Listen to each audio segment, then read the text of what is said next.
Hello, beautiful souls, and welcome. This is a collective reading, and this is actually kind of different from anything I have really done in the past. This is going to be a three-part series about embracing our awakening. So I'm going to get into kind of what we're going to be looking at within this three-part series. The other two videos will be linked at the end of this video as well, and I highly recommend that you take the time to really invest into yourself and just kind of invest into this different kind of outlook here on embracing your awakening. Okay, so a couple housekeeping things before we get into it. I am outside. I do apologize if we are interrupted. I have a very busy family though, so sometimes that's just something I cannot avoid. I also have dogs that are outside that I cannot avoid when they decide to be little stinkers. I think that's it. Yeah, I think so. So let's get into this. So embracing your awakening. Sorry. Embracing your awakening. And what does that mean? What does the awakening mean, right?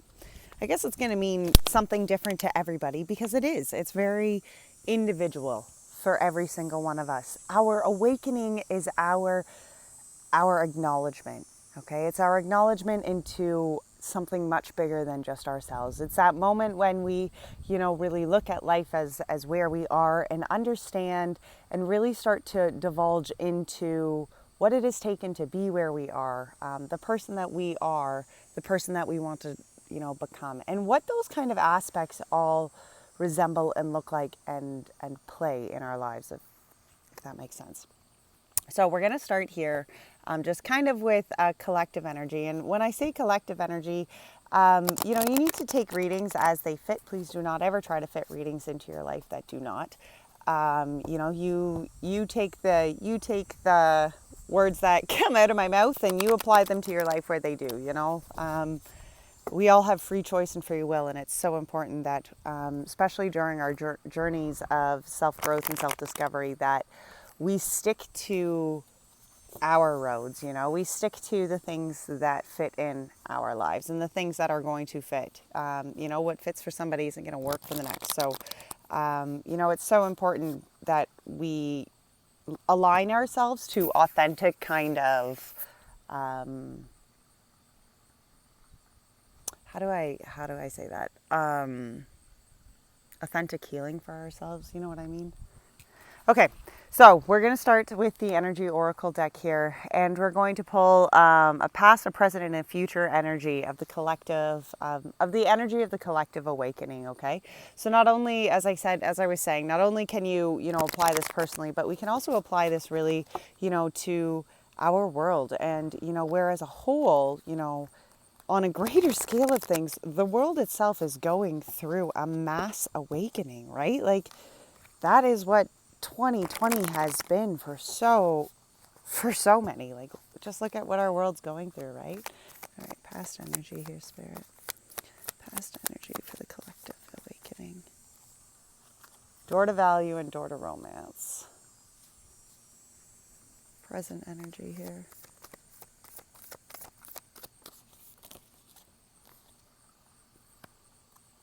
Envy.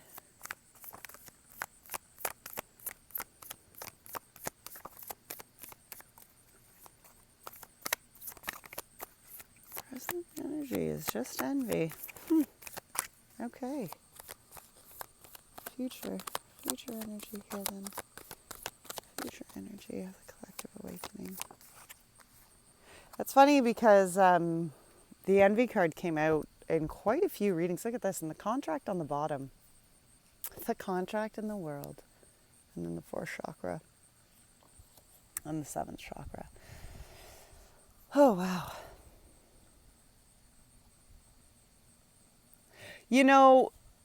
To some certain extent, look at this, the contract in the world. And that's kind of what our world is going through. As a collective, I almost feel like our world is going through this massive contract, for your heart and for the divine here, right? And what leads what here? Who's leading who here, right? I almost feel like as this underlying energy as a collective, this was a soul contract pretty much bound across the whole board here, bound across the world. You know, it's really this time that as a collective we have just all been, we've all been, this kind of breakdown of what has gone on in 2020 has really aligned a lot of us to not only our heart chakra but also our crown chakra, our divine chakra. And as an individual, this is almost, again, like it sits so solidly, that our souls are all here. And we are all here with so many personal lessons and contracts that our souls line up to before they come down, before we actually make our earthly appearance. Those things that you can't fathom that your soul would ever, those lessons in our lives where we're like, oh my gosh, that was just such a brutal lesson. Somewhere along your soul, before it made its way into the human world, it signed up for those horrible, heartbreaking contracts. There was the lesson within it, your soul agreed to, right?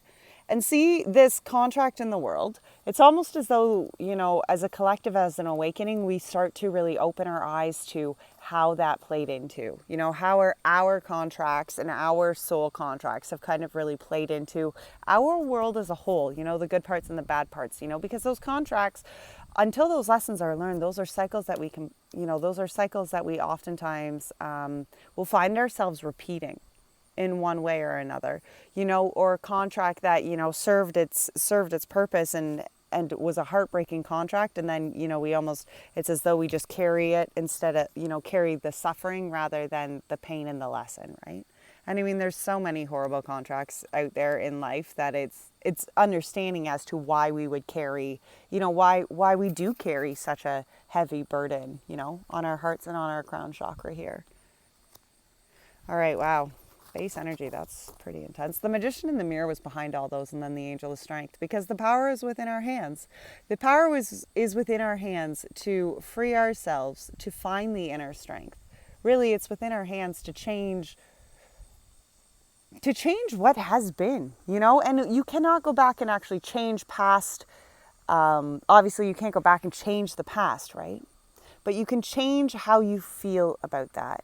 And sometimes just the acknowledgement in the lesson allows us to really be able to change how we feel about certain things, okay? It gives us that,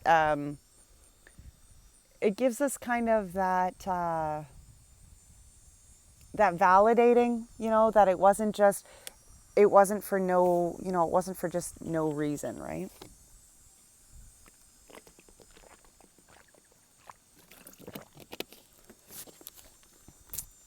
I had lasagna for lunch, guys, but it made me really thirsty. Okay. All right. So the past energy here was the door to value. The door to value and the door to romance. And I kind of thought that was kind of interesting energy to come out as our past energies towards this awakening. And to me, I almost feel like, these are the doorways that we've been most focused on, the doorway to the value and the doorways to the relationships, right? And there's another doorway in this deck, and it's called the doorway to personal healing. And I just find that it's, the door to, these two doors came up, and the door to personal healing is not on here, I almost feel like some of this past energy is just really our focus on having the money, having those things in our lives, having the earthly possessions, having that, having that romantic partner or that, romantic partners, whatever that looks like, right? All right, let's break this down. Let's get into the tarot here. So we are going to clarify some of this past energy here. All right, the past energy, door to value, spirit. What's this past energy? Oh, look at that. It's the Two of Pentacles, and it could be this balance. It could be the need of this balance, the need to balance between the door to value and the door to romance. Maybe our heads have been too stuck on the, for part of it, our heads have been very much stuck in what we were creating, the value, the abundance, the earthly material kind of things here. Two of Pentacles, Nine of Wands, into Eight of Wands. There really is this need for this balance. This is what I feel. It's this need for this balance, and the nine of wands is it's talking about the acknowledgement of lessons. It's talking about completion of lessons. Yes, well, the 10 is the completion, but the 9 is the acknowledgement. The 9 is the self-acknowledgement here. Okay, and I kind of feel like when this is addressing this kind of energy, it's almost as though it's the acknowledgement here that in order for us to go forward with the lessons that we've needed to learn from this kind of past energy, we need to go forward as a different person. Somebody who's very flexible, that's the Two of Pentacles, they're flexible in their spiritual world and their worldly world. There's that flexibility for life to just, go with the flow, right? And this Nine of Wands to me is very much that self kind of awareness, that self-acknowledgement card. And the Eight of Wands came with it here. And I almost wonder if it's, the Eight of Wands isn't kind of like the spark of this year. Because the Eight of Wands is often talking about that kind of energy spark, that kind of intensity, that energy that's just, it's like this, right? It sparks this. And I feel like kind of 2020 was almost like this kind of ignition here, because there was no longer the worldly side of it, was pretty much shut down. The valuable, the things that you could go out and just spend your money on, the things to keep you busy and out of away from this door, right? Away from any sort of like romance door, real romance, really. Not just fake romance. I almost feel like this, as a past energy, this is really like, there was the need for this. The world, the relationships were becoming so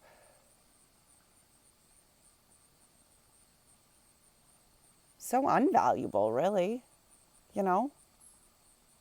There was just so much emphasis put on the value of life and maybe not so much put on the romance of life. And romance doesn't necessarily need to be a romantic partner. The romance can even just be the loving of the life, the loving of the simplicity of life, right? And there was this need for balance here. And I feel like 2020 is what really sparked that kind of past energy, this need for flexibility. Money will not be what makes you happy at the end of the day, which is kind of funny because the present energy is envy, right? And look at that. Here she still sits in this house of silver looking out at the house of gold like, oh, I wish I had that, And why do we do this to ourselves? Why is that the energy that we put ourselves in? Why are we so ungrateful and so unhappy with what we have? Like she has a silver platter in her hand, and she's got this magical kind of like pendulum over here, but it's got like, it's powerful, like it's magical, and yet she's looking out at this house of gold still. And look at this, notice how like this kind of looks like this. Can you see that? It's almost like we're like craving that life, craving that, still kind of craving that, I don't know, materialistic world. And why is that? Why is that? Why as a whole, why as a collective are we so unhappy with where we are?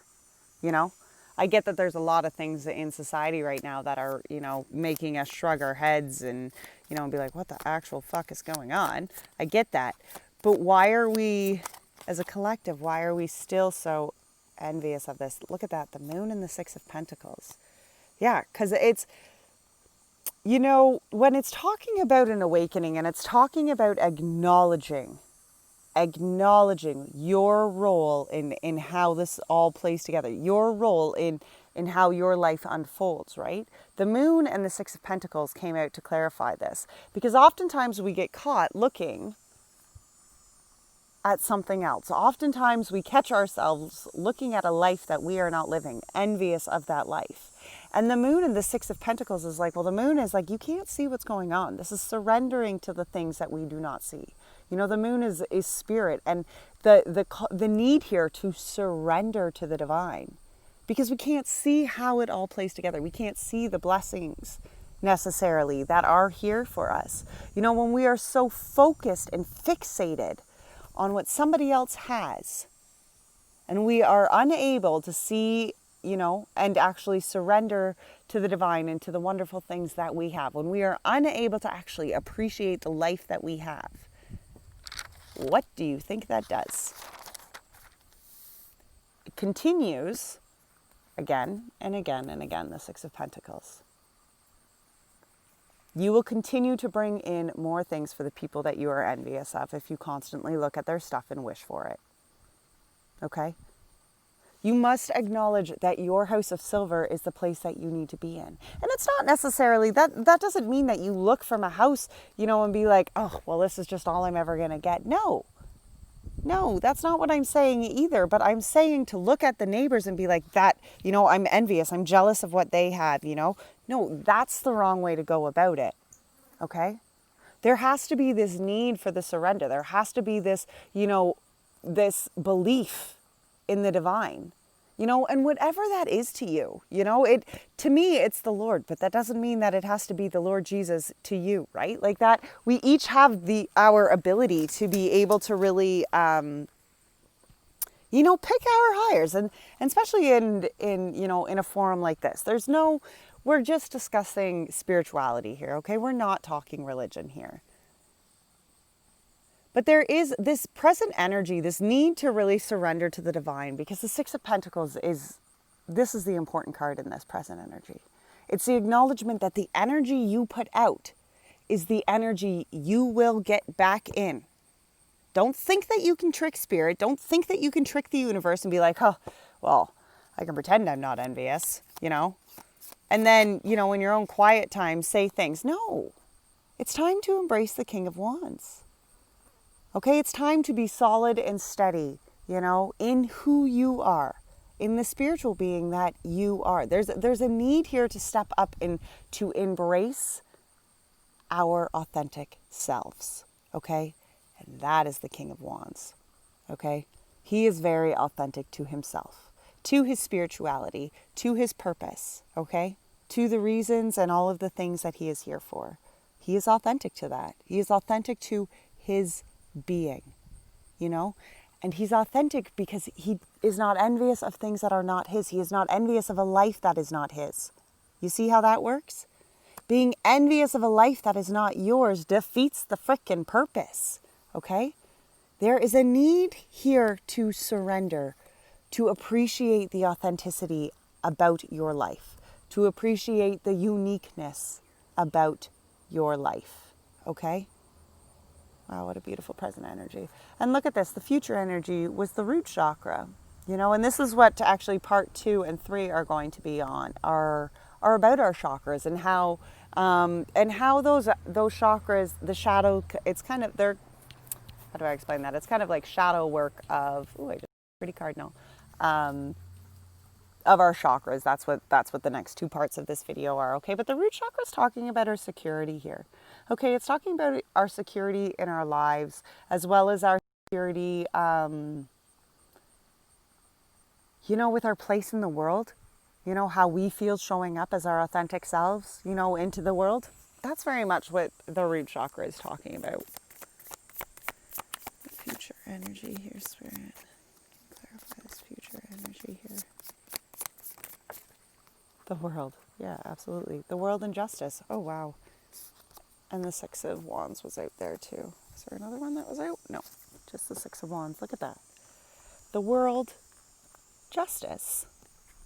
And the Six of Wands, liberation.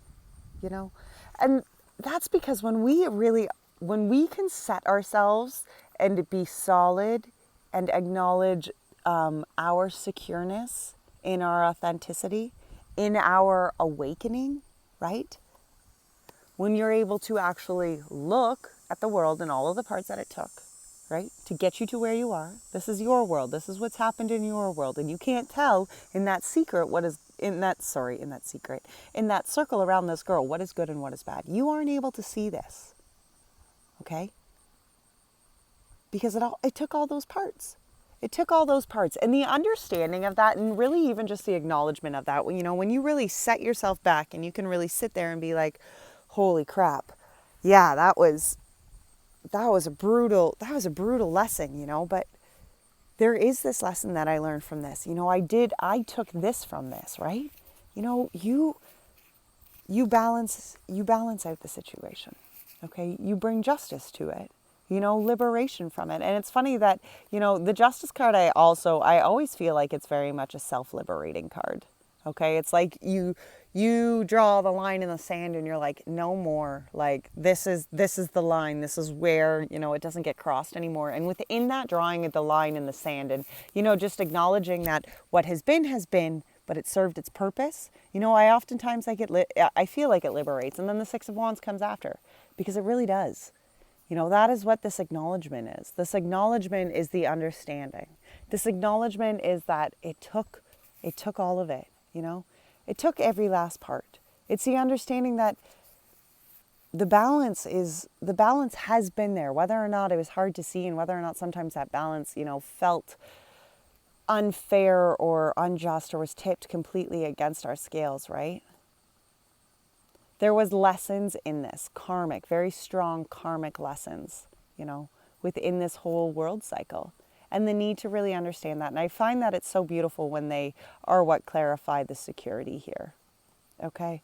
Because as you embrace yourself, okay? You embrace you, all of the parts of you, but the authentic you, okay?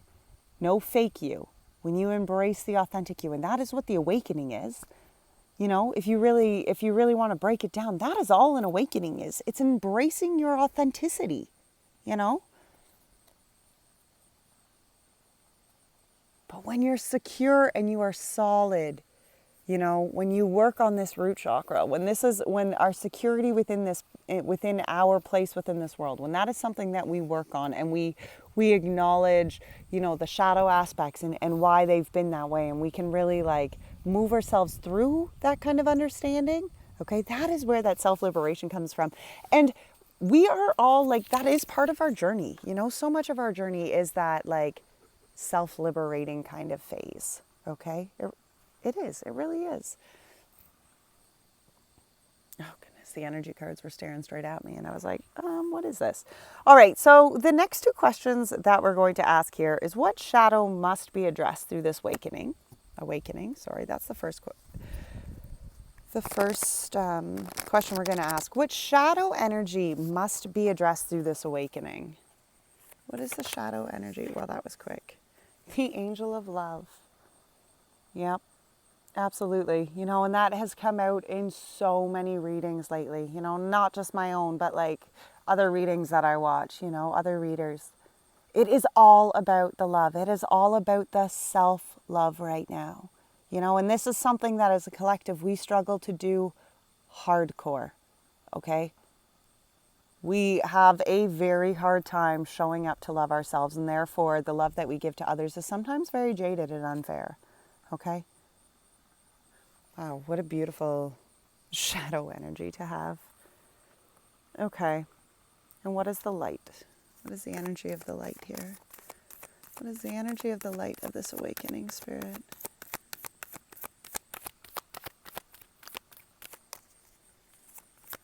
What is the energy? Wow. Magician in the mirror, the seventh chakra, the yin and the yang, and then the indecision.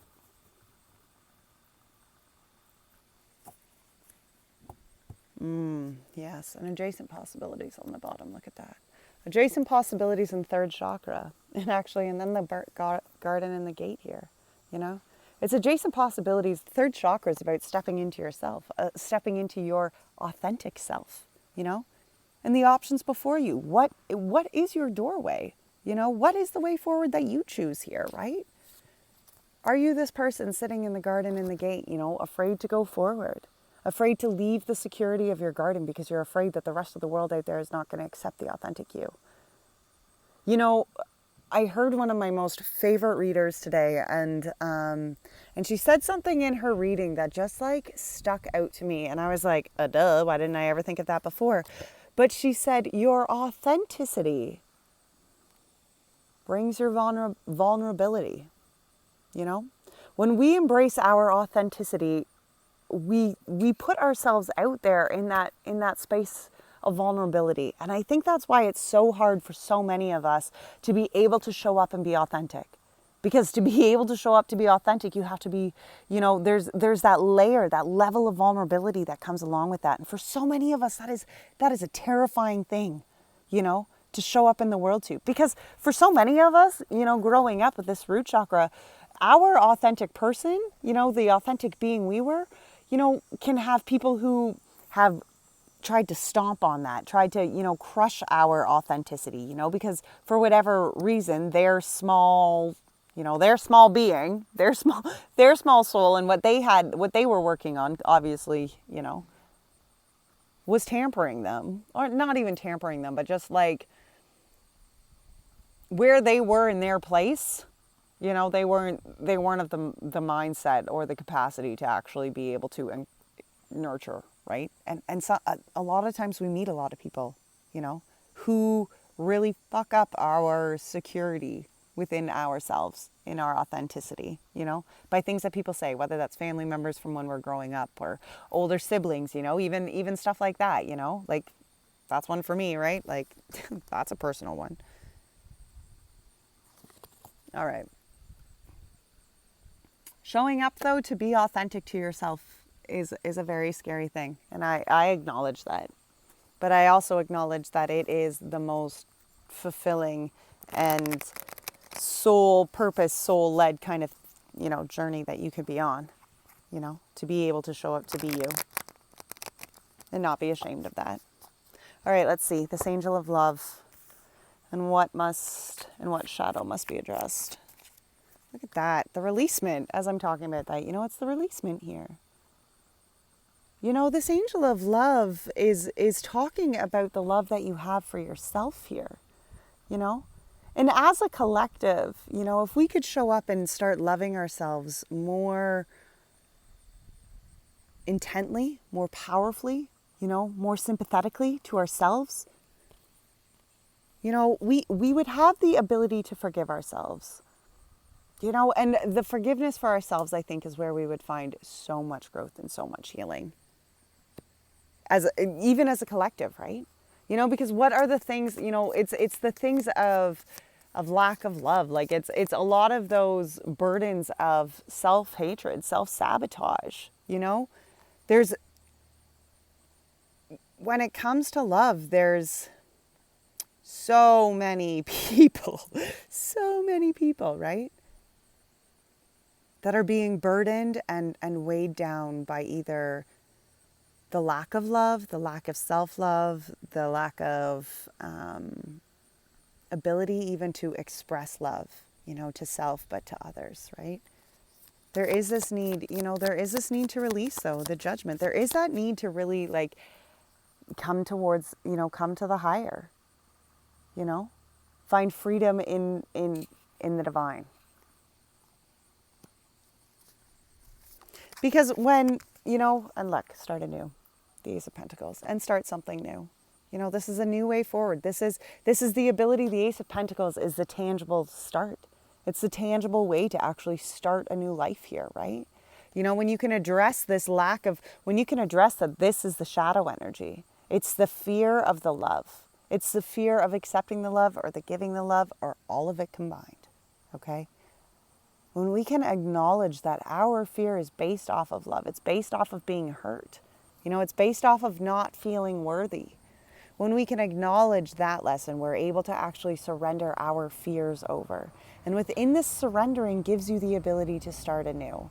And not just within your mind, but actually tangibly within your hands. There is a way here to address the shadow energy and still bring physical change into our lives.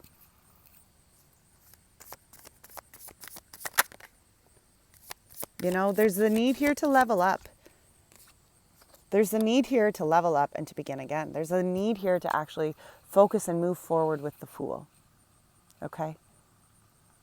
The Five of Wands can be talking about, scatteredness. It can be talking about kind of, over competitive kind of nature here. It's also very much, to me, I find this card to be very much a leveling up card, figuring the shit out, making the hard climb and moving forward here, and the Fool behind it. Like it's this leveling up to this new way forward. It's this leveling up to this ability to actually start and say, you know what? I'm done with the way of the old and I'm changing it up here. I'm going forward with something new. You know, I want a new beginning.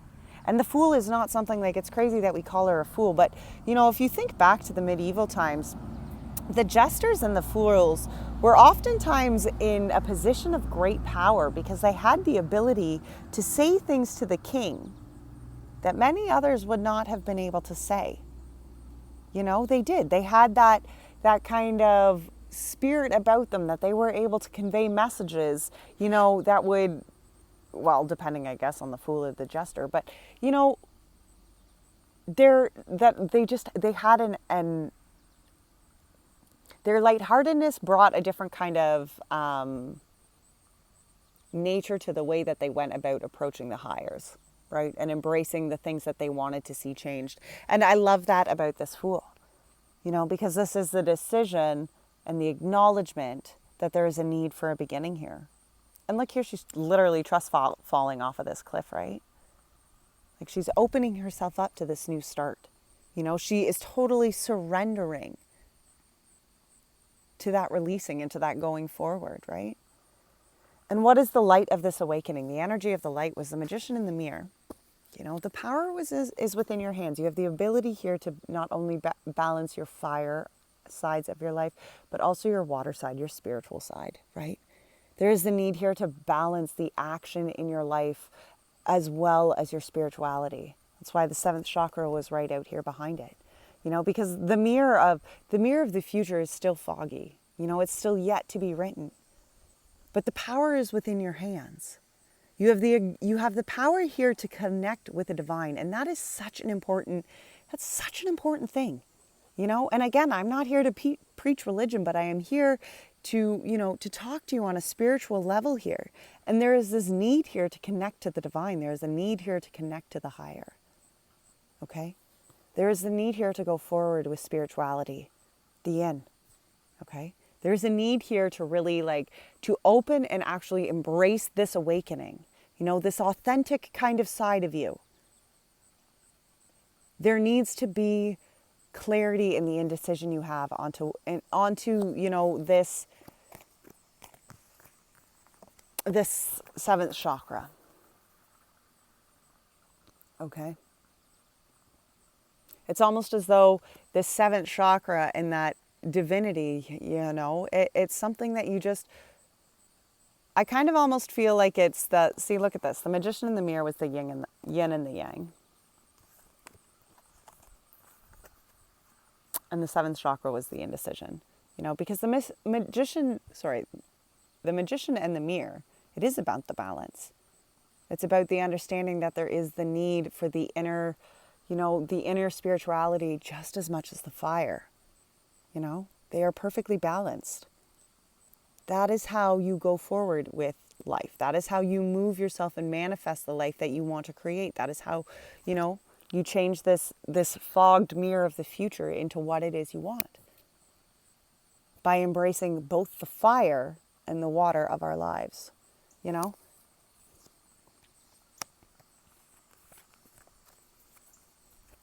It's the need to find clarity here within this 7th chakra, within the crown chakra, within the divine, you know?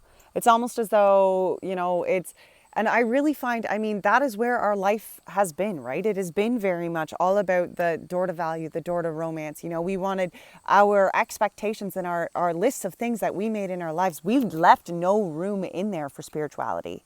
It was all fire. It was all action, you know?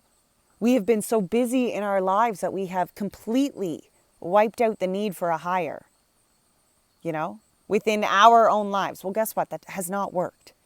Look at this year of all years, right? That it was the full breakdown that, guess what? Even when the rest of the world crumbles, you need to be solid in who you are. You know, you need to choose the things that, you know, enlighten and open up your soul to the light. Because when you don't have these worldly things to fill your soul, what are you going to be filled with? This is why so many of us have been really hit with this need to have the awakening. Because 2020 opened so many eyes to being like, wait a minute, my life's fucking empty when there isn't, you know, this and this and this and this and this and this to do all in my life. When I'm not busy with the rest of the worldly thing, my life is actually kind of, it's empty. And this is that need here. This is the understanding. This is the need for the balance, the need for the spirituality, the need for the balance of the fire and the water in our lives. Because you cannot go one way, my friends. You cannot. Look at how that's worked out for us. It has not,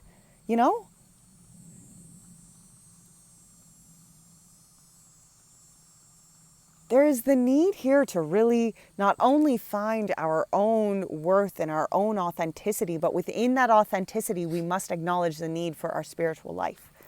Within that authenticity, we must acknowledge, what it takes to make our souls happy. Not just our worldly expectations in life, our souls. Are you living an ego-led life or are you living a soul-led life? Sit with that one for a moment. Okay? Look at the tower. Absolutely. There was the need here to have this destruction. There was the need here for this, for 2020 to shake the shit out of the world, because as a collective, we needed it. As a collective, we needed something to really shake the tower, bring down the patterns of just needing the worldly, materialistic bullshit in our lives, so that we actually opened ourselves up to the need for spirituality. So we opened ourselves up for the need to actually, come together, the need to actually celebrate, the need to enjoy each other, on a different kind of way. We needed the breakdown in our everyday patterns so that we could actually see what it was to us that actually was going to bring, the happiness. Was it all the materialistic things? Was it getting your hair done? Was it, going and getting your nails done? Or was it being able to go and connect with family, that you hadn't been able to see? Was it being able to go and connect with those, women that you love to get together with coffee, What actually truly brought the happiness? What actually truly brought, this kind of celebration in our lives? What makes our souls do this? Okay? It was the need here for that breakdown in that, because we really needed to think that through, And then the hermit. Not only did we need to really think through what it was that was going to make us happy, but then we needed to sit with ourselves and actually acknowledge ourselves, our lessons, who we are as a spiritual person, the light that is within inside of us. This is sitting here, finding your authenticity. Okay? She's okay, honey. She probably doesn't want to go in. Just, Oki really wanted in.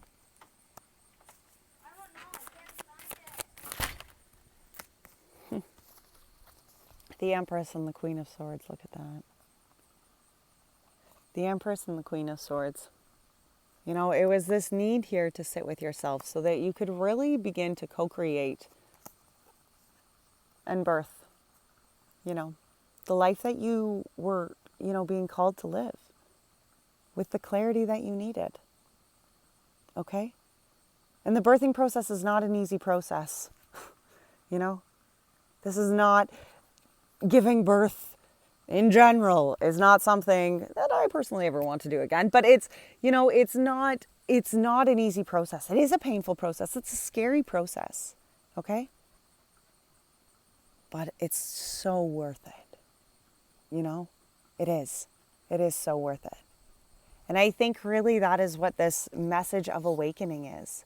It is so worth it. It's not an easy process to really acknowledge all of the things, and it's not going to be an easy process to go through these next two videos, as part of this series and really address the shadows of our chakras. No, it could be really hard. It could pull a lot of triggers here, right? But it's the movement to growth. The Queen of Swords here is all about that clarity. She gets it. She knows. Okay? She really does know. She knows that she has to move herself through this. She has to grow through these steps, because that is how she is going to embrace herself. That is how she is going to give birth to the things in her life that she wants to give birth to. By stepping into her authenticity, by being vulnerable, by showing up, finding her spirituality, being flexible in that, and her fire side of her life. She knows it takes both. And she's not afraid to show up. She's not afraid to show the world. No. She acknowledges that the towers and the destruction that needed to happen because they actually brought her to the woman that she is, you know. Once the dust settled, she was able to sit there and be like, aha, and this is who I am going forward, right? All right, last card. We are going to pull an LQ on just the she-who of the awakening, okay? She-who, she-who. The she-who we must embrace for the awakening to find our authentic souls. All right. The she-who must embrace her authenticity. She who listens, Hannah. Understanding, witness, compassion. Absolutely, you know. And this is a very important message for us to hear. And I'll read it from the book from you. But Hannah is all about, you know, she listens. Here we are. She who listens leans forward so you can quietly tell her all your stories, the delight-filled ones as well as the sorrowful. She invites you into her tent for privacy. You will not find judgment when you sit with her.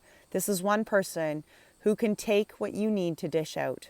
Her colorful clothes reflect a spectrum of emotions, and they change according to each person's feelings. Purple is for passion, while the soft gold is for sorrow. Do not fear interruption from this compassionate soul. She understands how important it is to be heard. This is her calling in life. Making sure the untold stories are brought forth is her mission in life. She bears witness to all that is. Hannah invokes the meaning compassionate in Hebrew. Hannah calls for you to unburden yourself. There are many ways we can communicate our stories. Allow a compassionate friend to bear witness to your revelations. You might start a journal where you write everything down. Don't avoid the ugly parts. Don't gloss over the good. Lay it all out. Your inside needs a chance to release. Let those tales be spun. The questions here is, who will listen to me without judgment? What tales of mine need telling? And how can I best relate the stories of my inner self? That is, what a beautiful card, and what beautiful questions to really sit with and go forward with here as we really embrace this awakening kind of journey, right? Like this judgment card, I oftentimes I find it's a very hard thing to come forward to, you know? Can you take this to a higher? Absolutely. Okay? Absolutely. The Lord is always here to listen, you know, to bear witness and understand. All right, guys. Well, that finishes part 1 of our Embracing the Awakening. Thank you so much for being here. I hope you enjoyed this as much as I have enjoyed doing this. If you do, please hit the like button, the subscribe button, even leave a comment. I would love to hear your comments about your awakenings. All right.